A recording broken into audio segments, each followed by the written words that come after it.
Hello friends, ಎಲ್ಲರಿಗೂ ನಮಸ್ಕಾರ. ರಾಗಿ ಮನೆ ಮಸ್ತಿ ಯೂಟ್ಯೂಬ್ ಚಾನೆಲ್ಗೆ ಸ್ವಾಗತ.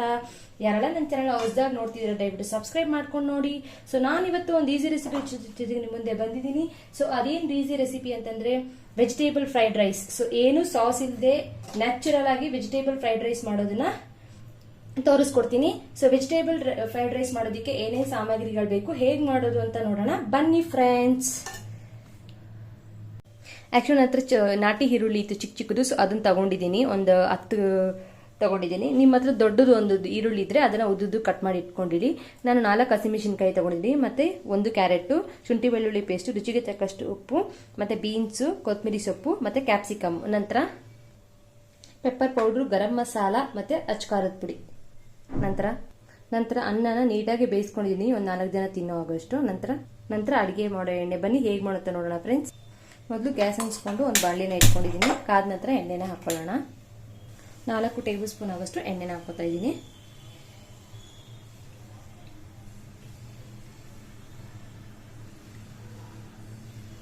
ಫ್ರೆಂಡ್ಸ್, ಎಂತಕ್ಕೆ ಎಣ್ಣೆ ಕಾದ್ಲಿ. ಈಗ 1 ಕಪ್ ಆಗೋಷ್ಟು ಈರುಳ್ಳಿನ ಹಾಕೋತಾ ಇದ್ದೀನಿ.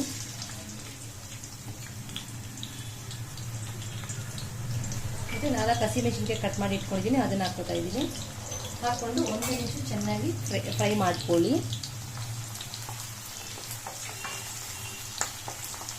ನೋಡಿ ಫ್ರೆಂಡ್ಸ್, 1 ನಿಮಿಷ ಈರುಳ್ಳಿ ಚೆನ್ನಾಗಿ ಫ್ರೈ ಮಾಡ್ಕೊಂಡಿದ್ದೀನಿ. ಈ ಅಂತಕ್ಕೆ ನಾನು 1 ಟೇಬಲ್ ಸ್ಪೂನ್ ಆಗೋಷ್ಟು ಶುಂಠಿ ಬೆಳ್ಳುಳ್ಳಿ ಪೇಸ್ಟ್ನ ಹಾಕೋತಾ ಇದ್ದೀನಿ.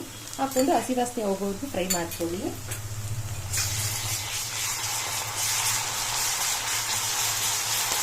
ನೋಡಿ ಫ್ರೆಂಡ್ಸ್, ಈ ಅಂತಕ್ಕೆ ಹಸಿ ವಾಸನೆ ಹೋಗಿದೆ. ನಾನೀಗ ಅರ್ಧ ಕಪ್ ಆಗೋಷ್ಟು ಬೀನ್ಸ್ನ ಹಾಕೋತಾ ಇದ್ದೀನಿ.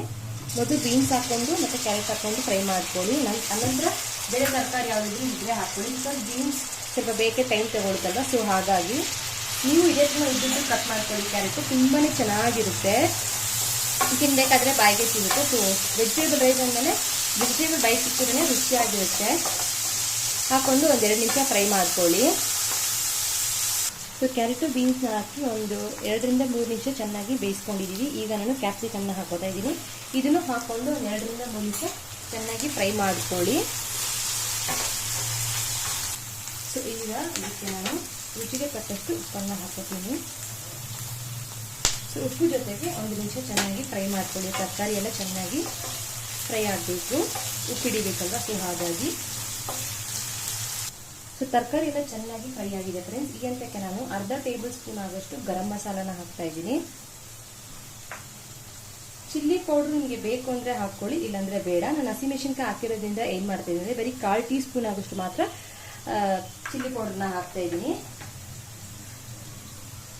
ಹಾಕ್ಬಿಟ್ಟು ಚೆನ್ನಾಗಿ ಲೋ ಫ್ಲೇಮಲ್ಲಿ ಇಟ್ಕೊಂಡು ಮಿಕ್ಸ್ ಮಾಡ್ಕೊಳ್ಳಿ.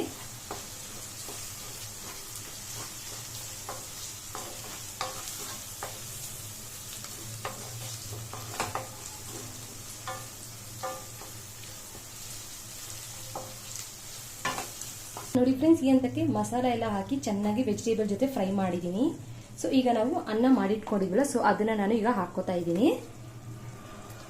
ಒಂದು 4 ಜನ ತಿನ್ಬೋದು ಅಷ್ಟು ಗ್ಲಾಸ್ ಆಗೋಷ್ಟು ರೈಸ್ನ ಮಾಡಿಟ್ಕೊಂಡಿದ್ದೀನಿ.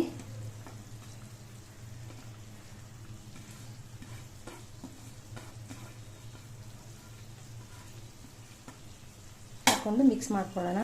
ಮೊದಲು 1 ನಿಮಿಷ ಹಾಗೆ ವೆಜಿಟೇಬಲ್ಸ್ ಜೊತೆನೆ ಮಿಕ್ಸ್ ಮಾಡ್ಕೊಳ್ಳಿ ಅನ್ನನ.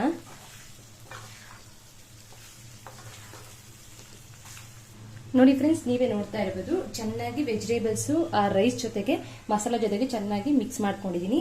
ಸೊ ಈಗ ಮೇನ್ ಇಂಗ್ರೀಡಿಯೆಂಟ್ಸ್ ಇದಕ್ಕೆ ಪೆಪ್ಪರ್ ಪೌಡ್ರು. ಸೊ ಪೆಪ್ಪರ್ ಪೌಡರ್ನ 1 ಟೇಬಲ್ ಸ್ಪೂನ್ ಆಗೋಷ್ಟು ಪೆಪ್ಪರ್ ಪೌಡರ್ ಹಾಕೋತಾ ಇದ್ದೀನಿ.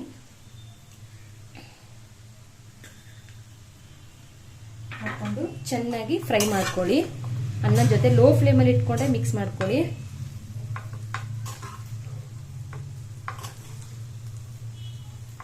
ನೋಡಿ ಫ್ರೆಂಡ್ಸ್, ನೀವೇ ನೋಡ್ತಾ ಇರಬಹುದು ಎಷ್ಟು ಕಲರ್ಫುಲ್ ಆಗಿ ಚೆನ್ನಾಗಿದೆ. ಸೊ ಈ ಅಂತಕ್ಕೆ ನಾನು ಕಟ್ ಮಾಡಿ ಇಟ್ಕೊಂಡಿರೋ ಕೊತ್ತಂಬರಿ ಸೊಪ್ಪನ್ನ ಹಾಕೋತಾ ಇದ್ದೀನಿ.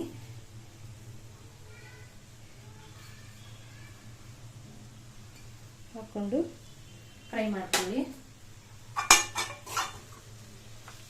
ತುಂಬಾನೇ ಚೆನ್ನಾಗಿದೆ, ಆಕ್ಚುಲಿ ಟೇಸ್ಟ್ ಮಾತ್ರ ಸಕ್ಕತ್ತಾಗಿರುತ್ತೆ.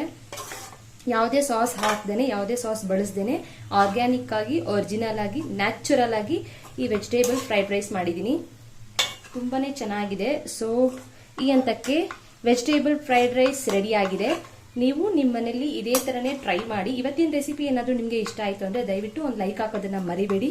ಹೀಗೆ ನಮ್ಮ ಚಾನಲ್ನ ವಾಚ್ ಮಾಡ್ತಾ ಇರಿ, ಸಪೋರ್ಟ್ ಮಾಡ್ತಾ ಇರಿ ಅಂತ ಹೇಳ್ತಾ ಮತ್ತೊಂದು ಈಸಿ ರೆಸಿಪಿ ಜೊತೆಗೆ ನಿಮ್ಮ ಮುಂದೆ ಸಿಗ್ತೀನಿ. ಅಲ್ಲಿವರೆಗೂ ಶುಭ ದಿನ.